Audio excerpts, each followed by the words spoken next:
Welcome to Productive Joy with Dr. Christie, where fun meets action. Hi, friends. Welcome to Productive Joy. I get to introduce you today to Dr. Benjamin Granger. And Ben is so many fun things. So he is an author. In fact, his book drops today. So you absolutely need to go get it. He is an experienced manager and loves all things management, but really it's about leading. He's a psychologist. He's changing the future of work. He is a speaker. He is the father to 3 kiddos. He's been a husband for almost 15 years. He's Cajun, and he lives in Cajun country. He's an amateur musician, specifically the guitar. He loves classical and progressive rock, and he's a self-proclaimed nerd. And today, he is our guest on Productive Joy. Welcome, Ben. Thank you so much for having me, Dr. Christie. That was a lovely intro. I like to have a little fun because ultimately we can all cyber stalk each other now, but it's more fun to figure out the man behind the curtain. So that's actually what I'd love to kick things off with. Ben, people by nature will only listen for like 30 seconds before they're like, yeah or no. So let's make them say yes. What would you say to them in like 30 seconds to get them excited about this podcast? We're going to learn today about communication. Essentially, that's what this book is about, is underneath it all, it's about communication and how we can dramatically improve the way that we communicate with other people, build images in their minds that are similar to ours. And by the way, that doesn't mean just relying on our words.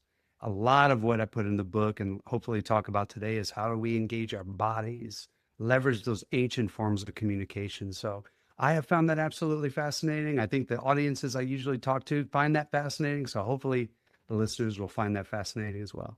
I do. So maybe this conversation is just for me. I don't know. But Ben, you didn't start here. You got here. And before we go any further, congratulations. You birthed a book. Thank you.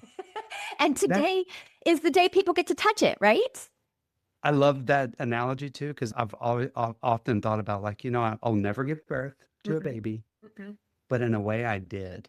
And it was incubating for 4 years.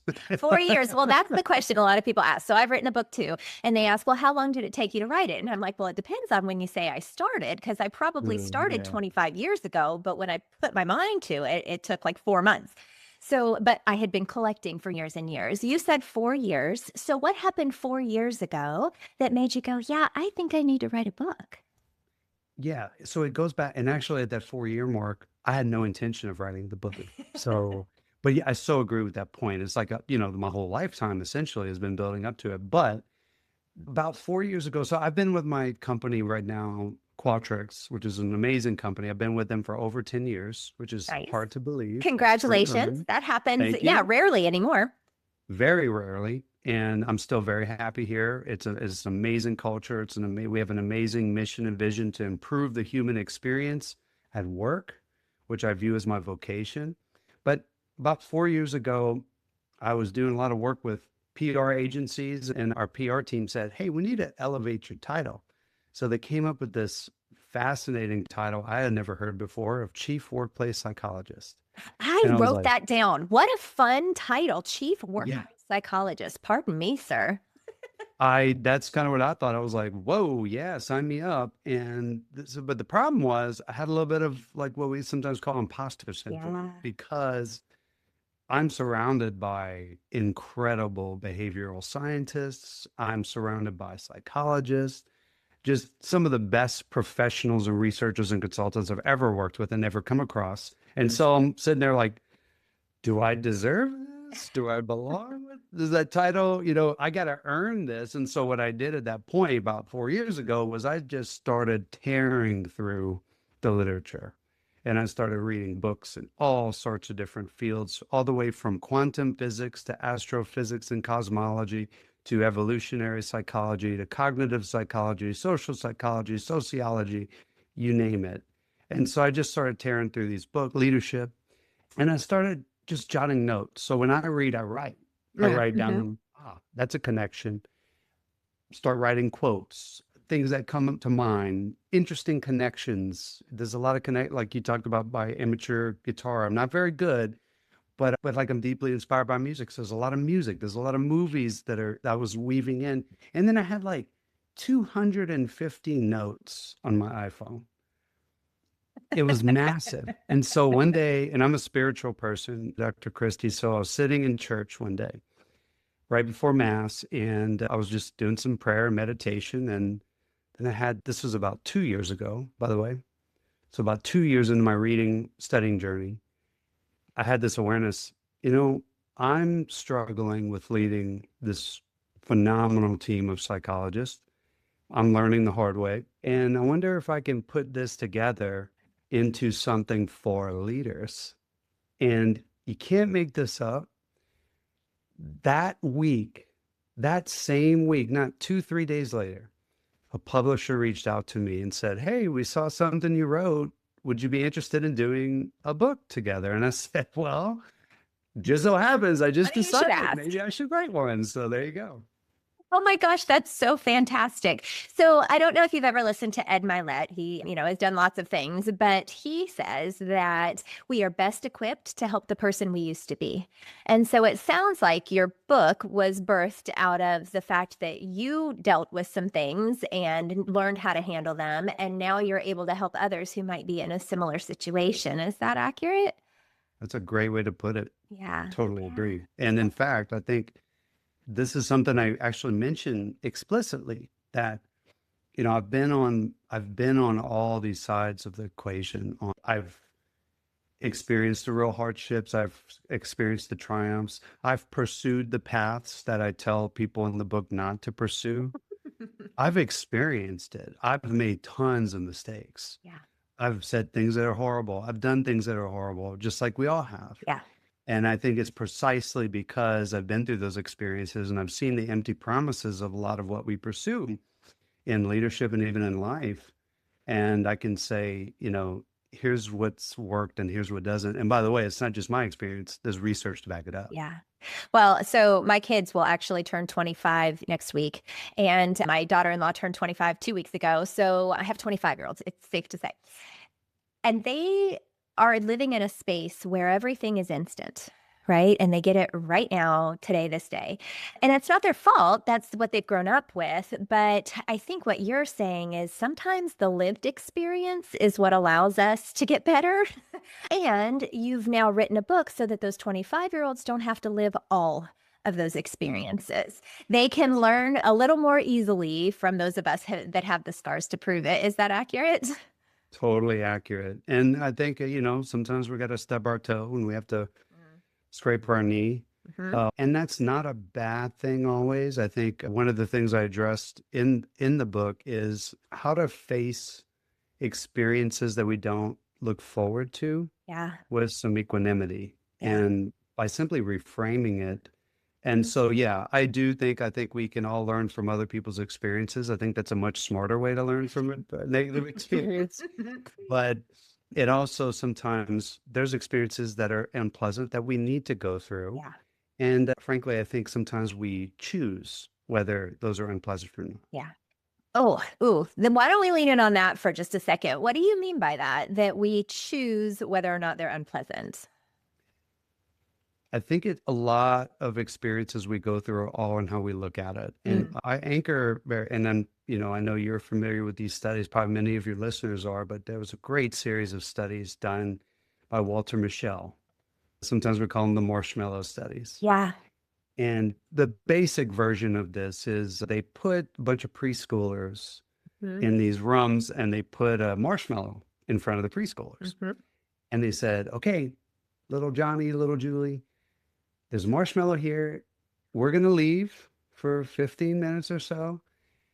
And if you can eat it, but if you wait until we come back in, we'll give you 2 marshmallows."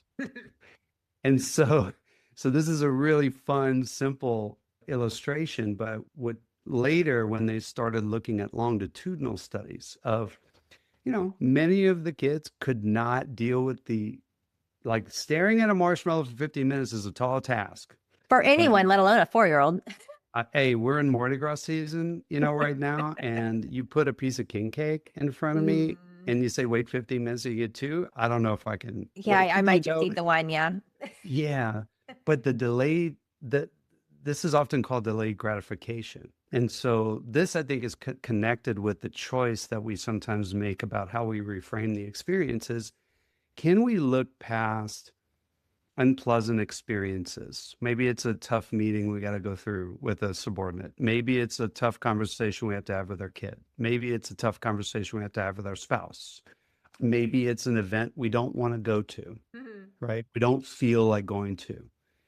And a lot of times we allow that what's immediately going to come as that's the criterion, just like you were describing with your 25-year-olds.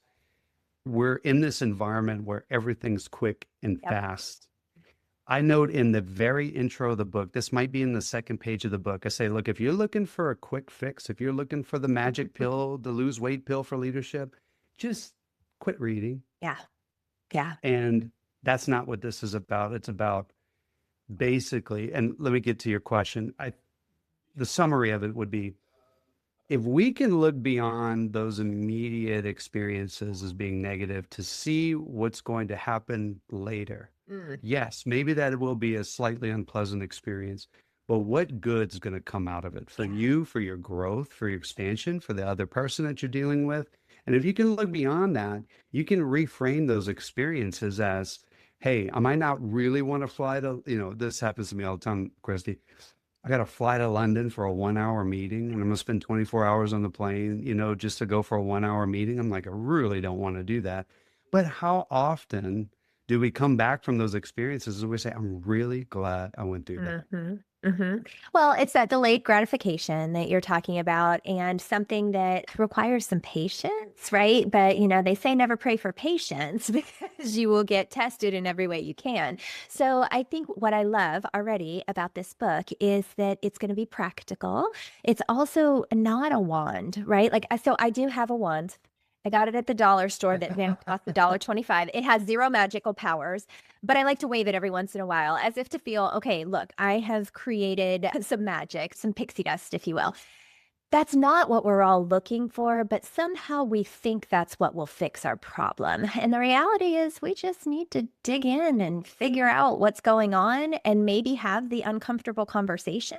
I interviewed a guest not too long ago, and her whole thing is just, you've got to learn to say no is okay. And that no might have to be to a grandparent who says something inappropriate, and you might have to say, no, you can't say that anymore. And it's uncomfortable in the moment, but think about the generations beyond that it's going to help fix. So I am so excited for people to put their hands on this book, and they can do that today. Tell everybody the name of the book. And who is your ideal reader? Like, who do you really want to pick this book up? By the way, I tried to wave my magic wand, which is the Dumbledore. This is my Dumbledore pen. Oh my gosh, that's so exciting. I have never had a guest also wave a wand. I feel like my world has been completed today. When I saw the wand, I was like, I know. But it is called A Leader Worth Following: How to Master Yourself, Influence Others, and Create Exceptional Experiences.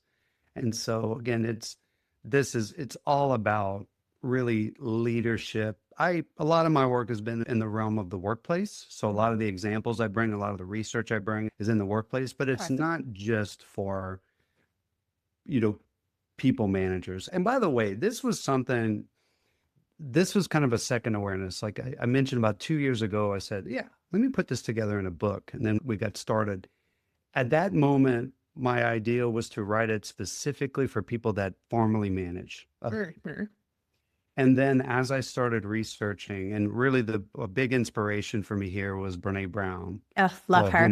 She's my bestie. Yeah. She doesn't know she's my bestie, but she's my bestie. Yeah. That's so weird. Me too. We should tell her. So, yeah, let's tell her together. But she deeply inspired me. And in the opening pages of Dare to Lead, which is one of my favorite Brene Brown books, she defines leadership as, anyone or leader as anyone who sees the potential in people and processes and has the courage to develop that. And so at that moment, when I was rereading Dare to Lead, I said, this isn't just for people leaders and companies. This is for people who are leaders in their family, in their community. Yeah. This is for people who work frontline employees who work directly with customers day in and day out. I honestly think it's for everybody, because even though the lessons, a lot of them are very practical for the workplace, almost all of them, if not all of them, can be extended well beyond the workplace. Well, and I think that is true of many things, right? But we pigeonhole ourselves, we pigeonhole circumstances sometimes. Oh, that's not for me. But I know that I learned something from every human I talk to. Now, it might be a non-example of how to behave, but it is still teaching me something. I'm an educator by trade, and I would argue that we're all educators too. We're teaching people things all day long, Love every that. day. And if we don't know how to do that in an effective way, that's a problem. Well, the same is true for leaders because you are pulling someone in a direction and you get to decide if that's a positive or negative direction for sure. So I have to ask you my favorite question because you just said something that I think is universally true. So I named this podcast Productive Joy because I don't think that work and fun should be mutually exclusive. And I always ask my guests, what's their definition of productive joy? Now, here's the fun part. I've never gotten exactly the same definition twice. I've had some themes, but right now it's your turn. Would you please, if you had to define productive joy right now, would you please define it for me? Yeah, I mean, my first thought is that those two things go hand in hand. When I look at productivity in the workplace, for example, and actually, I explicitly talk about this, and I have a whole chapter on how to master your body. It's all about body language. And in that chapter, I have a whole section on the power of smiling and laughter. And I talk about how the counterexample of, so I'm going to give you a long-winded, nerdy answer. I love a long-winded, nerdy answer. A lot of times I have faced senior business leaders where, we'll make some lighthearted, crack some lighthearted jokes, get the juices flowing before a big meeting. And there's a handful of cases I've been told like, hey, we're here to do We're serious. This is serious. Stop. Cut that crap out, And that is just not consistent with human nature, right? So the way I define an organization comes from one of my good friends and colleagues, Dr. Steve Hunt. And that is, an organization is simply a group of people who are trying to work together toward a shared objective. Yep. And in organizations, that objective is invariably about meeting the needs of other people. If a company exists and it doesn't meet the needs or desires of people, it doesn't exist. Right. And that's always been true of human groups working together. So instead of saying, how do we get organizations or people to be more productive? I think a better way to frame that is, how do we get a group of people to be more productive? Do we stamp out joy? Do we stamp out laughter? That's completely misaligned with human nature. Smiling and laughter is much less about what's funny, and it's much, much more about social bonding. And there's a tremendous amount of research on this, as you know. So to me, those two things go hand in hand. If you want to be, but now there's a difference between, us sitting in the back of the room, not actually doing our work and just cutting up. That's not what we're talking about. But some of the most productive times I've had in groups have been, we are getting work done. We are focused, but we're also cracking jokes. We're smiling. We're laughing. And it just gets us in the zone. It gets us in the flow. Well, so sorry for the long-winded answer, but that's my loved your long-winded answer, and I align with it 100%. So I've written 2 books, but my second book is a tiny book, and it's called Make Work Fun So People Don't Quit. We quit things that aren't fun. We by nature gravitate towards the things we enjoy and avoid the things we don't. So if you want a productive workforce, you have to bring the joy. Our neurons only fire when there's some sort of emotion tied to what we're doing. So maybe you want your employees to have neuron firing. That's a real good idea. And what's interesting, and I would be curious how you tackle this, is we do still have the stoic leaders who believe that you can't smile or have fun because this is serious work. I'm not saying it's not serious work, but what do you say to those folks to convince them that this is human nature and without it, they're going to get nothing done? I think the best way to do it is by example. And, because you can tell people that, and you might even convince them logically. But I think the best way to do it is to convince people via emotion, And so that's some of the ways I've tackled it, where in those relatively rare experiences where they've kind of stamped it out, I've just demonstrated, and my colleagues too, it's not just me, but we've demonstrated in the meeting that, well, one, we know what we're talking about. Mhm.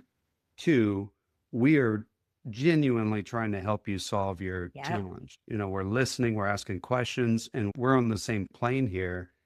And by the way, we're doing it by weaving in. And one of the things I do in my work is I constantly weave in movie quotes, usually Mhm.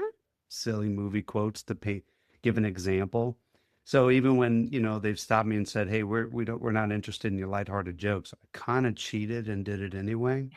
And what happens is you see the room light up and you see the neurons firing, you see the output of it, and people get moving, and we actually get moving toward the objective that those senior leaders have. So I think you can't, sitting in there and doing my closing argument to the jury, that ain't going to work. You got to use emotion versus logic in those cases. Yeah, and it's modeling, right? Like that's what I heard. You model it first, and then it sounds like you've got a very clear system for people to be able to repeat it. And that's that part that is simple but not easy. I can't tell you how many Very true. times on this podcast I've said that, because most things are pretty simple, right? Here's your 1, 2, 3 of things you need to do. But to actually jump the knowing doing gap is a leap of faith. And when you have that gentleman, and I don't mean to be stereotypical, but it is often a gentleman. It's usually men. Yeah, who just Not all. really feel strongly that this is the only way to do it. Well, it's because they've never seen it done any other way, and change is Right. scary. So when they buy into you, they buy into a new way of doing things. So you talked at the beginning about body language a little bit and how much body language is our communication tool. Why don't you tell us a little bit about what we might learn about body language when we pick up your book? One of the most fascinating things I learned, and actually somebody posed this question to me recently on social media. They said, "What was the most surprising thing you learned as you were studying?" And I had to think on that because it was a lot. But I think the most surprising thing I found was when I started going into the literature on the emergence of speech Mm. and when did humans develop an ability to actually talk to each other. And what I found was that, now this is disputed among anthropologists. Somewhere, most anthropologists suggest that our ability to talk and listen to each other emerged about somewhere between 100 to 200,000 years ago. Okay.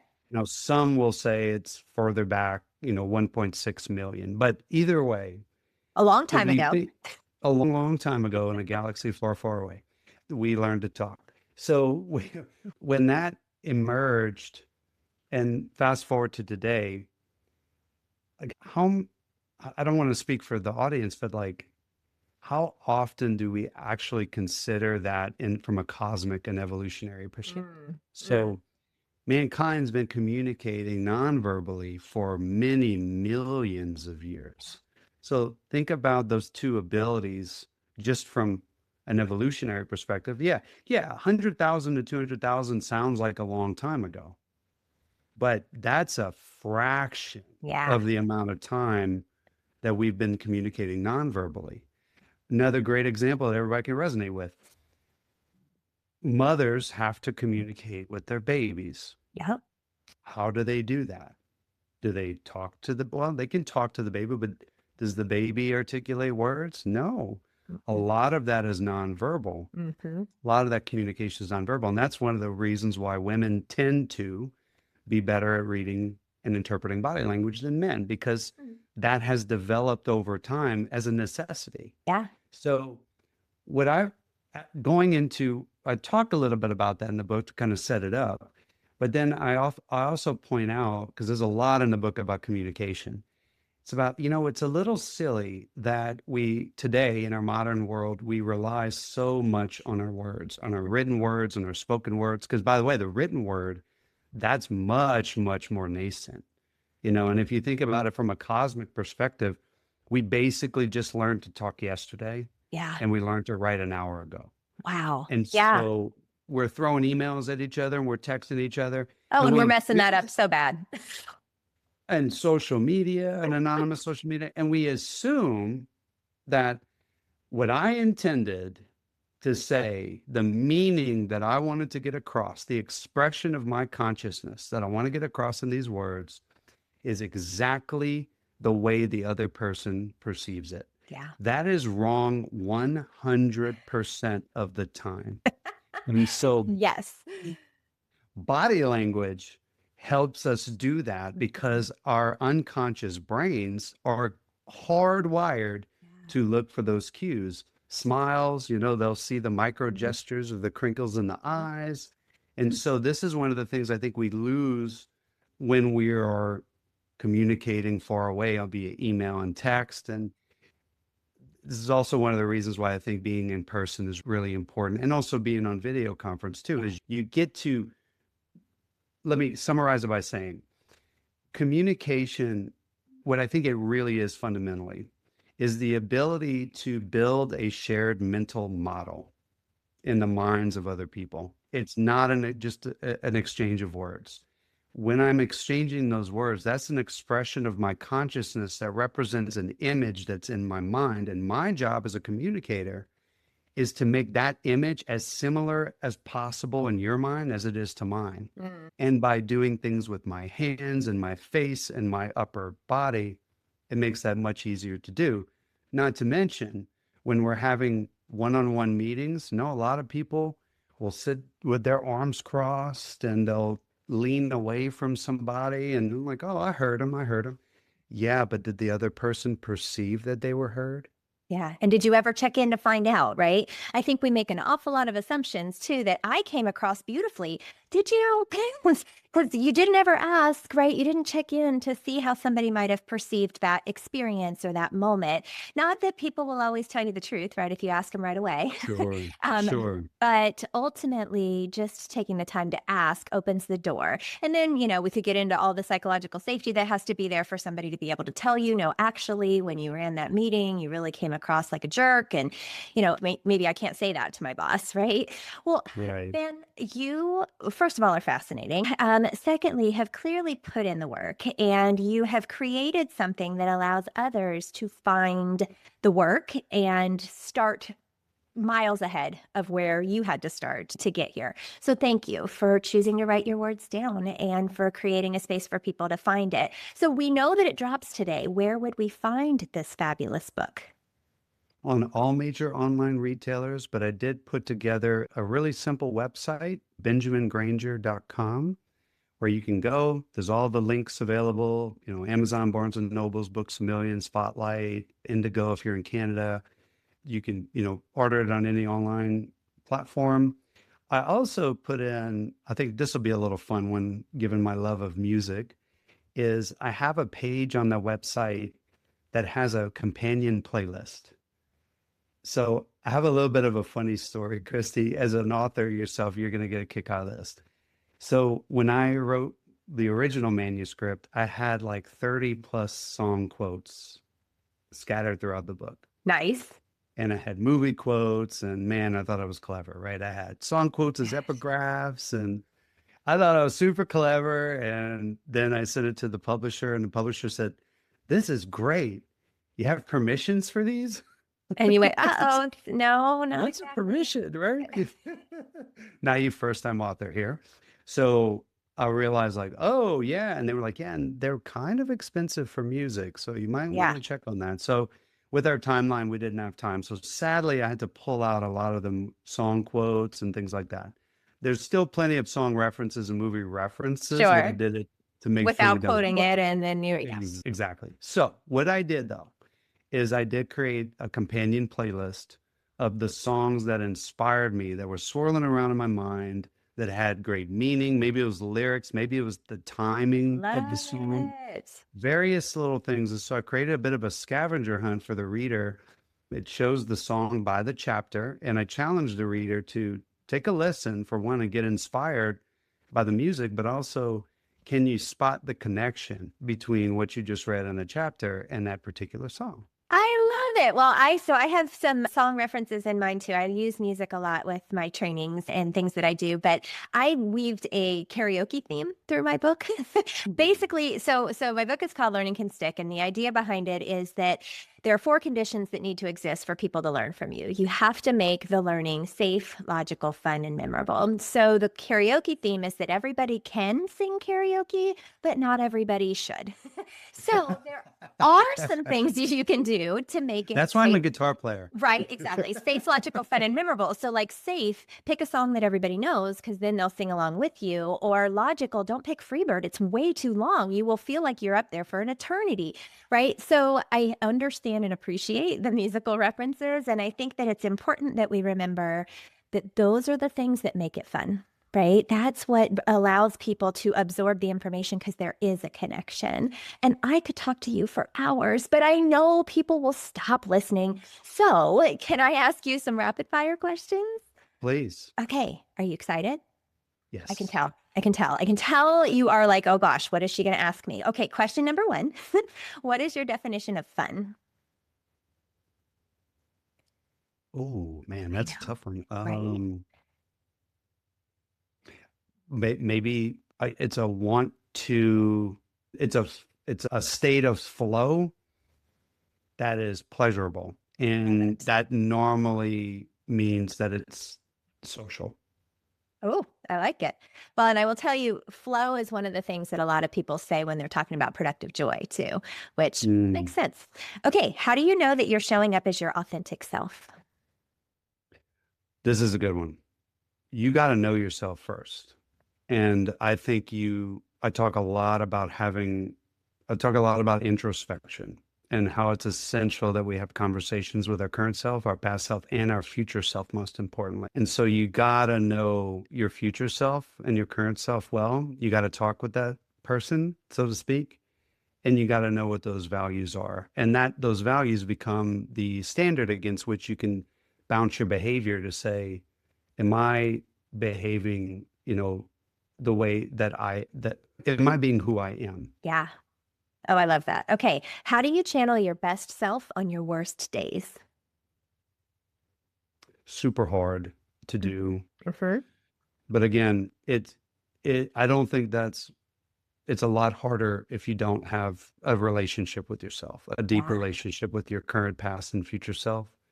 But I think it's one of the things I love to do to kickstart, like if I'm having a really crappy day, which happens, you probably talk about this all the time, just simple gratitude and doing something nice for somebody else usually is a good way to turn your day around. Yeah, it definitely is. I love it. All right, last question. Won't be easy.